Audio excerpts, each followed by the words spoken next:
அதுமுக்கு ரெண்டு குழந்தை, வில்வளவன் வாதாபி. வாதாபின்றவன் அம்மா மாதிரி, வில்வளவன்றது துர்வாசர் அப்பா மாதிரி.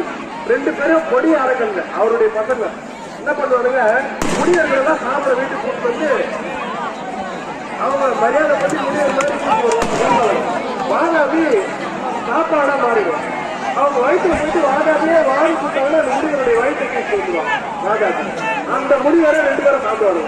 இவங்களுடைய பசங்க தான் ரெண்டு பேர், வில்வளவன் வாதாபி என்பவர். அவ்வளவு பெரிய கொடி அரைக்கு ஒரு முடிவர் கூட உயிரிழக்கூடாது, எல்லாரையும் கொல்லுன்னு சொல்லி வளர்த்தவங்க.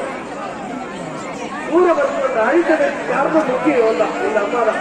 இவர் பெரிய கூட்டுவரை போயிட்டு கையை வெட்டுவார், சாஸ்தா வெட்டுவார்.